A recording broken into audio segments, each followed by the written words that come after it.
കേക്കച്ചൻ ഇനി കാക്കുന്നത് എന്താണ്? എന്തിനു വേണ്ടിയാണ് നിങ്ങൾ കാക്കുന്നത്?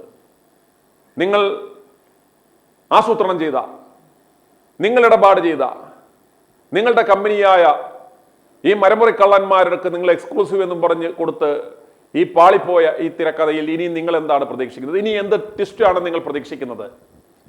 ആ ട്വിസ്റ്റ് എന്ന് പറയുന്നത് ഈ കോൺഗ്രസ് പ്രസ്ഥാനത്തെ നശിപ്പിക്കുവാൻ, നാറ്റുവാൻ, അതിൻ്റെ ഒരു സെക്കൻഡ് ഹാഫ്, അതിൻ്റെ അടുത്ത ഒരു രണ്ടാം ഭാഗമുണ്ടെങ്കിൽ അത് ഇറക്കുവാനുള്ള തന്ത്രപ്പാടിൽ ഇത് മൊത്തത്തിൽ നാറിപ്പൊളിഞ്ഞു പോയി.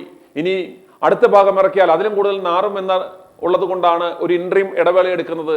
അതിനിടയിലും നിങ്ങൾ ശ്രമിക്കുന്നത് ഇവനെ എങ്ങനെയെങ്കിലും കൊടുക്കാൻ മാർഗമുണ്ടോ എന്നാണ് നിങ്ങൾ ശ്രമിക്കുന്നത് എന്ന് ഞങ്ങൾക്ക് നന്നായി അറിയാം. അത് ഞങ്ങൾക്ക് ഉത്തമ ബോധ്യവുമുണ്ട്. നീയൊന്നും ഇനിയും അടങ്ങില്ല എന്നറിയാം. പക്ഷേ ഇവിടുത്തെ ജനങ്ങൾ പറയുന്നു, കേക്കച്ച നീ ഒന്നടങ്ങ്. ഇനി എന്തിനാണ് നീ കാത്തിരിക്കുന്നത്? എത്രയും വേഗം മിഷൻ 60യുടെ 29 ദിവസങ്ങൾ മാത്രമേ പിന്നിട്ടിട്ടുള്ളൂ. ആ 29 ദിവസങ്ങളിൽ തന്നെ ഇവനെ നശിപ്പിച്ച് കളയുവാൻ, തീർത്ത് കളയുവാൻ പാഞ്ഞെടുത്ത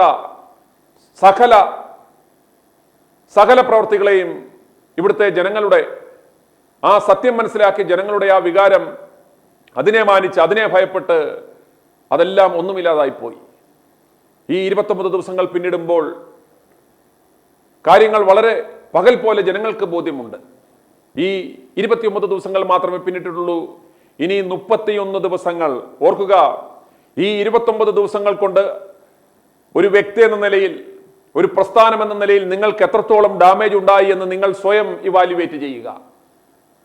നിങ്ങൾ സമൂഹ മാധ്യമങ്ങളിലെ ജൽപ്പനങ്ങൾ എന്ന് പറഞ്ഞ് പുച്ഛിച്ചു തള്ളിയ, നിങ്ങൾ സ്വിച്ച് ഇടുമ്പോൾ ഓണാകുകയും നിങ്ങൾ സ്വിച്ച് ഓഫാക്കുമ്പോൾ ഓഫാകുകയും ചെയ്യുന്ന ഇവിടുത്തെ സിൻഡിക്കേറ്റ് പെയ്ഡ് മാധ്യമങ്ങൾ നിങ്ങൾ ഉദ്ദേശിക്കുമ്പോൾ, നിങ്ങൾ ആവശ്യപ്പെടുന്ന നിങ്ങളുടെ സ്ക്രിപ്റ്റ് അനുസരിച്ചിട്ട് വാർത്തകൾ വായിക്കുകയും നിങ്ങൾ ആവശ്യപ്പെടുമ്പോൾ അവരൊന്ന് പമ്മുകയും അടുത്ത ഇടവേളയ്ക്ക് ശേഷം നിങ്ങൾ ആവശ്യപ്പെടുമ്പോൾ വീണ്ടും ചാടി വീഴുകയും ചെയ്യുന്ന ഈ മാധ്യമ സംസ്കാരത്തെ ഇവിടുത്തെ ജനങ്ങൾ മനസ്സിലാക്കി കഴിഞ്ഞു. അതുകൊണ്ട് കേക്കച്ച, നിങ്ങൾ ഒരു പൊടിക്ക് അടങ്ങുക.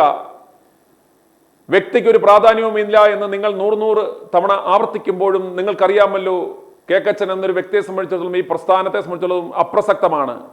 നിങ്ങളുടെ ആ കടുംപിടുത്തം മാറ്റുക.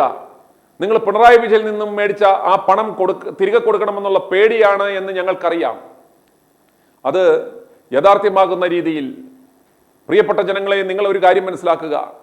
ഈ വിഷയം രാഹുൽ ഇന്ന് പാലക്കാട്ട് എത്തിയിട്ടും ഇതിവിടെ അവസാനിപ്പിക്കുവാൻ ഇവർ ആഗ്രഹിക്കുന്നില്ലെങ്കിൽ ഇവരുടെ ലക്ഷ്യം എന്താണെന്ന് നിങ്ങൾ ആലോചിക്കുക. ITV ന്യൂസ് തുടക്കം മുതൽ പറഞ്ഞ എല്ലാ കാര്യങ്ങളും ഇതുവരെ സത്യമായി. ഞങ്ങൾ ആ പറഞ്ഞ സത്യം ഇവന് പരസ്യമായി സമ്മതിക്കുന്നത് പോലെയാണ്. രാഹുൽ മാങ്കൂട്ടത്തിൽ പാലക്കാട്ട് എത്തിയിട്ടും ഈ വിഷയം അവസാനിപ്പിക്കുവാൻ ഇവർ തയ്യാറാകാതെ രാഹുലിനെ വേട്ടയാടുവാൻ നമുക്കറിയാം. ഇന്നലെ വൈകിട്ട് ഇയാൾ പോയി ചില ആസൂത്രങ്ങൾ നടത്തി. ഇന്ന് കുഴിപ്പുളവൻ രമേശ് ചെന്നിത്തല അവിടെ വന്നു. പക്ഷെ ഇവനെ ഒന്നും ഒരു ജനങ്ങൾ, ഒരു പട്ടിക്കുറുക്കം പോലും ഇവനെ ഒന്നും തിരിഞ്ഞു നോക്കിയില്ല. ഇവന്റെ ഒന്നും എന്തെങ്കിലും ഒരു പൊടി പോലും ഉണ്ടായിരുന്നു അവിടെ കണ്ടുപിടിക്കാൻ. സകല ശ്രദ്ധയും രാഹുലിലായിരുന്നു. അതുകൊണ്ട് നാണംകെട്ട കോൺഗ്രസിനെ തകർക്കുവാൻ നടക്കുന്ന പിണറായിയുടെ അനിയന്മാരായ ഈ നാണംകെട്ട രണ്ടവന്മാർ സ്വയം നന്നാകുക.